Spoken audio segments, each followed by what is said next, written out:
શ્રી કૃષ્ણ મિત્રો, આપ સર્વનું સ્વર કીર્તન ચેનલમાં સ્વાગત છે. ફરી એકવાર આજે આપણે પુરુષોત્તમ માસની 12મા દિવસની કથા સાંભળીશું.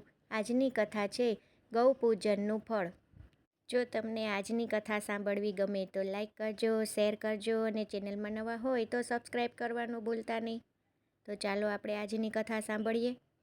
ગૌ પૂજનનું ફળ. એક મોટા ઋષિ હતા. નદીને કાંઠે આશ્રમ બાંધીને રહે. દિવસે વિદ્યાર્થીઓને ભણાવે અને રાત્રે પ્રભુ ભજન કરી આનંદમાં દિવસો વિતાવે. છેલ્લા કેટલાક દિવસથી ઋષિને નવાઈ લાગતી. જ્યારે તે ઉઠીને જુએ ત્યારે આખોએ આશ્રમ વાળી જુડીને ચોખ્ખો કરેલો હોય. ઋષિ વિચાર કરે કે મારા આશ્રમને હંમેશા કોણ વાળી જતું હશે. એક દિવસ એવો આખી રાત ઊંઘ્યા જ નહીં અને બરાબર જોઈ રહ્યા. વહેલી પરોઢે એક બાઈ આવી.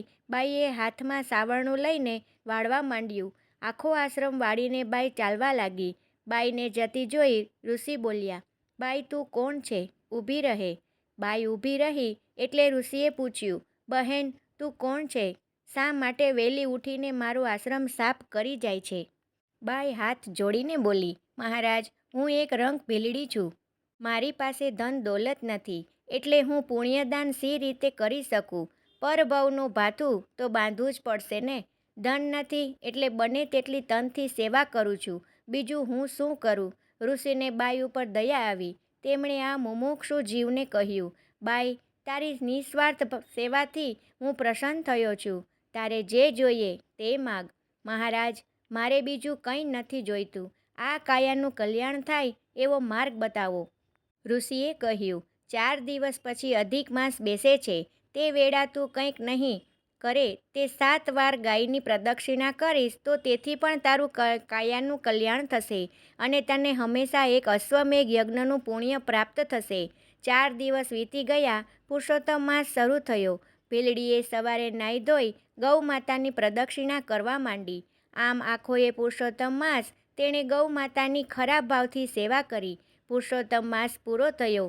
સેવામાં ત્યાંના રાજકુંવરને રક્તપિત્ત કોઢ નીકળ્યો. આખા શરીરે પાક પરુ વહ્યા કરે. ઘણા વૈદ્યોની દવા કરી પણ કેમ કરી કુંવરને સારું થાય નહીં. છેવટે રાજાએ પંડિતોની સલાહ લીધી. પંડિતોએ કહ્યું, રાજન જો કોઈ 5 અશ્વમેઘ યજ્ઞનું ફળ કુંવરને અર્પણ કરે તો તે જ તેમનો રોગ મટે. એવો કોણ માણસ હોય કે જેણે 5 અશ્વમેઘ યજ્ઞો કર્યા હોય? થાકીને રાજાએ આખા નગરમાં દાંડી પીટાવી. ભીલડી આ વાત સાંભળી અને રાજસભામાં ગઈ. 2 હાથ જોડીને તે બોલી, મહારાજ મેં 30 અશ્વમેઘ યજ્ઞ કર્યા છે. આપની આજ્ઞા હોય તો હું 5 અશ્વમેઘ યજ્ઞનું પુણ્ય રાજકુમાર માટે અર્પણ કરું.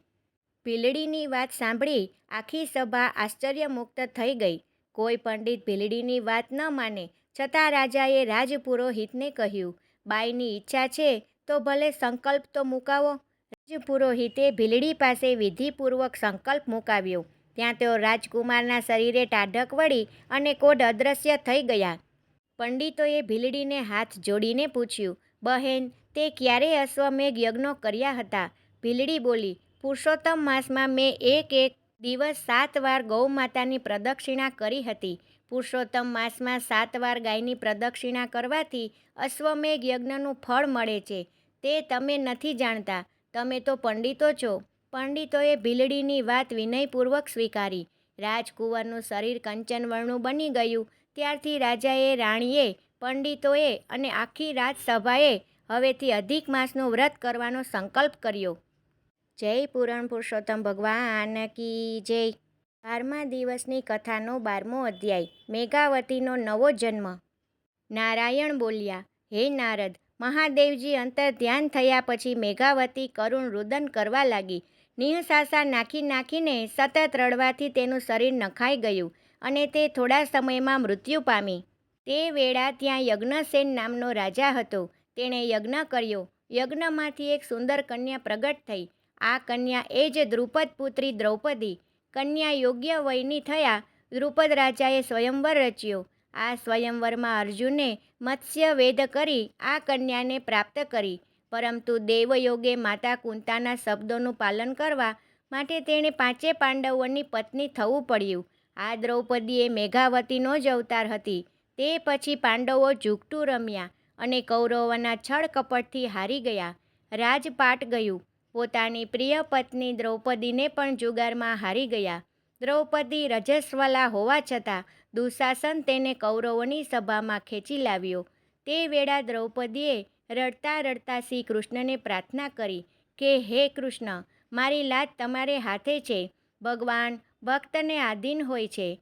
તેથી શ્રી કૃષ્ણે અદૃશ્ય થઈને દ્રૌપદીને 999 વસ્ત્ર પૂર્યા. હે નારદ, પુરુષોત્તમ માસ એટલો બધો પવિત્ર માસ છે કે ઋષિમુનિઓ પણ તેનું વ્રત કરે છે. કામ્યવનમાં અનેક પ્રકારના દુઃખો ભોગવીને થાકી ગયેલા પાંડવો બેઠા હતા. તેવામાં શ્રી કૃષ્ણ ત્યાં આવ્યા અને કહ્યું, હે પાંડવો, તમે પુરુષોત્તમ માસનું વ્રત કરો, જેથી તમારા સંકટો દૂર થશે અને તમારો ગયેલો રાજવૈભવ પાછો મળશે. આમ કહી તેઓ દ્વારિકા સિધાર્યા. ધર્મરાજાએ કહ્યું, હવે થોડા જ સમયમાં પુરુષોત્તમ માસ આવે છે, તો આપણે શ્રી કૃષ્ણના કહ્યા પ્રમાણે વ્રત કરીશું. પુરુષોત્તમ માસ આવ્યો એટલે પાંડવોએ ભાવપૂર્વક વ્રત પૂજન કર્યું.